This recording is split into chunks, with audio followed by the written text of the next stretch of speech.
This is 5 on 20 News with Richard Aguirre. And I'm Frank Powers, coming to you live from our studio in downtown Tucson. It's Friday, June 30th.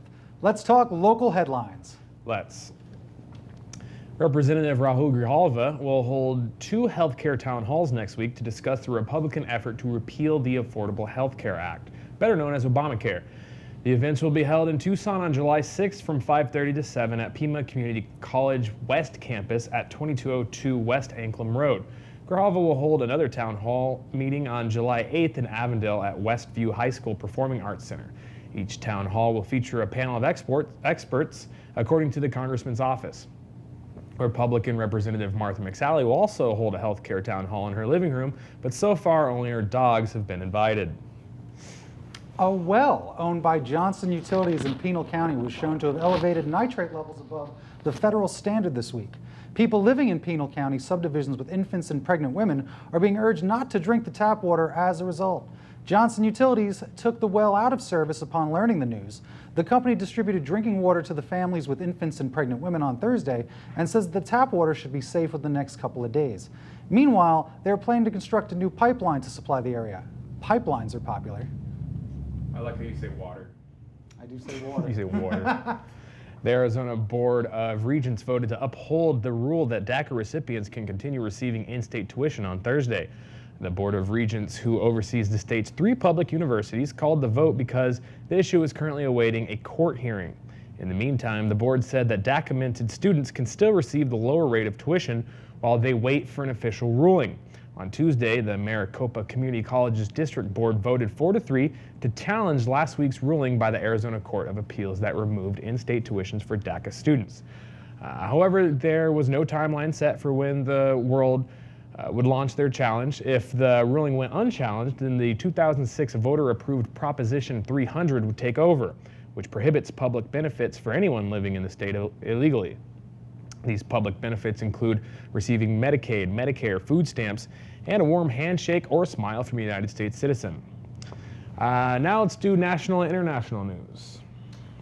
2 Trump-backed immigration bills were approved by the House on Thursday, one of which may put Tucson at risk of losing federal funding. The first bill, dubbed Kate's Law, inflicts harsher penalties on the people who re-enter the U.S. illegally. The bill is named after a woman who was killed by a man who came into the country illegally after being deported several times. The Trump administration has made it a priority to punish undocumented immigrants who commit crimes in the country, as the president invited victims of these crimes on stage with him during an address earlier this year. The other bill, called the No Sanctuary for Criminals Act, is the one that could deeply impact Tucson. It prohibits federal funding for so-called sanctuary cities, which are cities who refuse to comply with federal immigration authorities. While both bills pass the House, they have a more difficult chance of passing the Senate, where Republicans have less of a majority. While Tucson has not officially declared itself a sanctuary city, the City Council passed a resolution stating that they would not participate in mass deportations. This view is shared by the Tucson Police Department, who say they will not detain a person who is in the country illegally if there is no suspicion of other criminal activity. The TPD has stated that the Trump administration's immigration policies would stretch the department's resources and potentially put communities in danger because people would be less likely to report crimes. Arizona Representative Raul Grijalva said that it's hypocritical that the Republican majority want these 2 bills while they're the people who rail against government overreach. Speaker of the House Paul Ryan argued that the bill is not government overreach because it was sponsored by Republicans. The new official named by the EPA to handle water safety is a former lobbyist with ties to the Dakota Access Pipeline, according to a report by The Intercept. Dennis Lee Forsgren was tapped this week to run the EPA's Office of Water and will oversee the implementation of the Clean Water and Safe Drinking Water Acts. His agency is expected to study the effects of fracking on groundwater safety, the consequences of industrial pollutants, and the environmental impact of oil spills. But this might be difficult for Forsgren, who was a former attorney for HBW Resources, a fossil fuel lobbying firm known for running campaigns on behalf of their industry clients. This includes starting the Consumer Energy Alliance, or CEA, an AstroTurf organization that built support for oil and gas projects in the United States. While CEA claims that they're an independent organization, they share offices with HBW. Executives at HBW also serve as CEA's staff members. who have been found to transfer a bulk of its funding to HBW for one's so-called management fees. One of the CEA's biggest projects was gaining support for the Keystone XL pipeline, along with working on behalf of Energy Transfer Partners who run the Dakota Access Pipeline. In addition, Forsgren, the new leader of the Office of Chemical Safety, Susan Bodine, was a former lobbyist for the chemical industry. Upon the announcement, bottled water shot up $19 per 16-ounce bottle. Thirsty. The House Appropriations Committee approved an amendment on Thursday that would take away the power of the president to launch war against al-Qaeda and its affiliates. The rule giving the president such authority was passed in 2001 to allow President George W. Bush to launch strikes in response to the September 11th attacks. It has since been used to justify the Iraq War and the fight against ISIS in Syria. The Congressional Research Service found that the law was used more than 37 times in 14 countries to justify military action. The amendment was introduced by Representative Barbara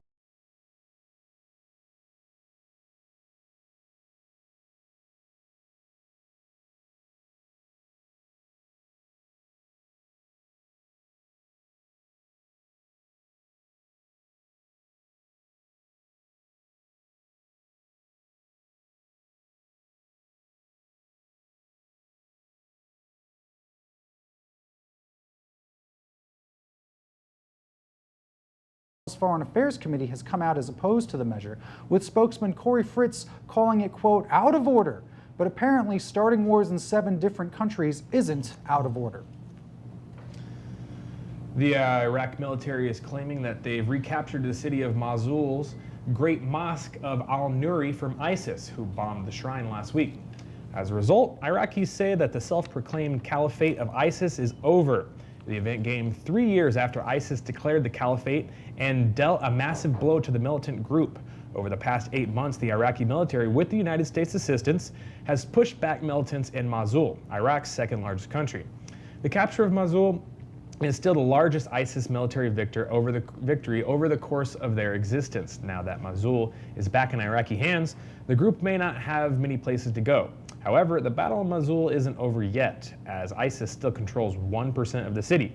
While it doesn't sound like much, experts say that it may be difficult to wrest control because of the layout of the city.